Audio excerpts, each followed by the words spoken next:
মুখ্যমন্ত্রী মমতা বন্দ্যোপাধ্যায়ের নির্দেশে নতুনভাবে সেজে উঠেছে কদমতলা মার্কেট। এইচআইটি রোডের উপর প্রায় ৩০০ মিটার অংশের ডিভাইডার এতদিন পরিত্যক্ত অবস্থায় ছিল।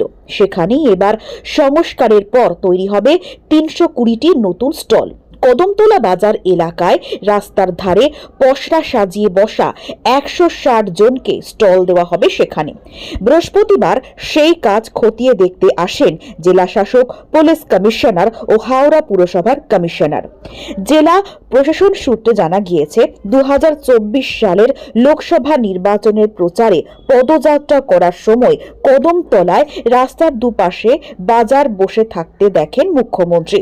ঘিঞ্জি বাজার সরিয়ে পরিকল্পিতভাবে মার্কেট তৈরির নির্দেশ দিয়েছিলেন তিনি। অবশেষে মুখ্যমন্ত্রীর সেই নির্দেশ কার্যকর হতে চলেছে।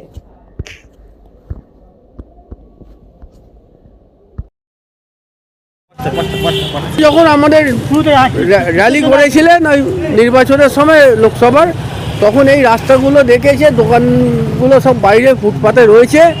সেটা দেখার পর এই ডিভাইডার যে 3টে আছে, জলের ট্যাঙ্কের মোড় থেকে আরম্ভ করে কদমতলা বাজারের মুখ পর্যন্ত, এই 3টে ডিভাইডারের মধ্যে ওদের দোকানদারদের ফুটপাতের দোকানগুলোকে শিফট করে ভেতর দিকে মুখ করে আমাদের এই কাজটা করতে বলে গেছেন আমাদের ডিএম ম্যাডামকে এবং আমাদের মন্ত্রী, এবং তার সঙ্গে সঙ্গে এখানে আমাদের যে সাংসদকেও বলেছেন। আমরা কর্পোরেশন থ্রু আজকে একটা ভিজিট হলো, তার পরিকল্পনা আমাদের একটা হয়েছে, সেটা আমরা মানে এইটা আমাদের সম্মানীয় মুখ্যমন্ত্রী মমতা বন্দ্যোপাধ্যায় গোটা রাজ্যেই যখন যেখানে যান ওনার নজরে যেটা পড়ে, এটা কদমতলা একটা অত্যন্ত হাওড়া শহরের একটা ফুসফুস বলা যেতে পারে, অত্যন্ত গুরুত্বপূর্ণ প্রাণকেন্দ্র।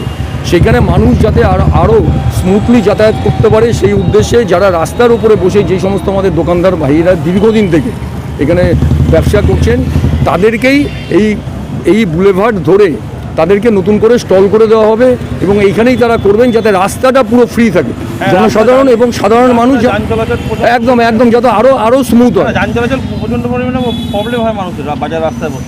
ন্যাচারালি সেই উদ্দেশ্যেই মুখ্যমন্ত্রীর এই সিদ্ধান্ত গ্রহণ এবং সেটা যাতে ইমপ্লিমেন্ট হয় তাড়াতাড়ি, সেই উদ্দেশ্যেই আজকে একটা ভিজিট ছিল। ডিএম ম্যাডাম এসেছিলেন, সিপি সাহেব এসেছিলেন, এসে এইটা আজকে অলরেডি টেন্ডার হয়ে গেছে, কাজ শুরু হওয়ার প্রাক্কালে একটা দর্শন করে গেলেন এবং এবার কাজ আরও দ্রুত গতিতে শুরু হবে।